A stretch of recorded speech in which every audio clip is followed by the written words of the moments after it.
Hello genius gang, কি অবস্থা সবার? তো আজকে হচ্ছে আমার বাসায় অনেক আইসক্রিম স্টিক্স জমছিল, তাই সেটা দিয়ে একটা DIY দেখাবো। So without any further delay let's get into the video. তো আমাদের লাগবে 4-5টা স্টিক্স। আমি 3টা এক সাইজের আর একটা বড় সাইজের নিচ্ছি। আর এটা কিন্তু নর্মাল গ্লু দিয়ে হবে না, আমাদের লাগবে সুপার গ্লু। এটা কিনতে যাই দেখি 26 টাকা, তো দোকানদার বলে 20 টাকা। তাই আমিও চুপচাপ কথা না বলে তার 6 টাকা লস করে দিয়ে আসছি। তো এটা আমি আগেই খুলে ফেলছিলাম, শো অফের জন্য রাখছি। তো 2টা স্টিকের কর্নার আমি পেন্সিলের সাহায্যে মার্ক করে কেটে দিচ্ছি। আর তোমরা চাইলে এটার একটার উপর একটা ওইভাবে বসাতে পারো, বাট ওইটা সমান হবে না, তাই কাটাটাই ভালো। তারপরে গ্লুটার সাহায্যে স্টিক করব।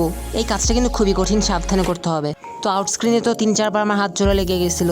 স্টিক করার পর নিচে দিয়ে যদি ভাবে শেক করা হয় তাহলে কিন্তু আর সারফেসটার সাথে লাগবে না। তো তারপরে পেছনের সাইডে একটা ছোট সাইজের পার্ট আর তার উপরে আরেকটা ছোট সাইজের পার্ট স্টিক করে নিলাম। এখন হচ্ছে সামনের যে পার্টটা আছে সেটা লাগাবো। তার জন্য ছোট ছোট 2টা পার্টস কেটে নিয়ে শুনের সাহায্যে ধরে গ্লু লাগাই নিলাম। আর তোমরা চেষ্টা করবা ছোট ছোট পার্টসগুলো ডিরেক্টলি হাতে না লাগাই, কিছু সাহায্যে ধরে তারপর লাগানো। তো এই বড় যে স্টিক্সটা আছে এটা আমার বোনের ছিল, তো ওকে না বলে নিয়ে আসছি। তার বদলে আমাকে আরেকটা যে ইজেল বানাইছি সেটা ওকে গিফট করতে হয়েছে। আর ইয়াপ, কেমন লাগলো তোমাদের কমেন্টে জানাও। Bye, thank you.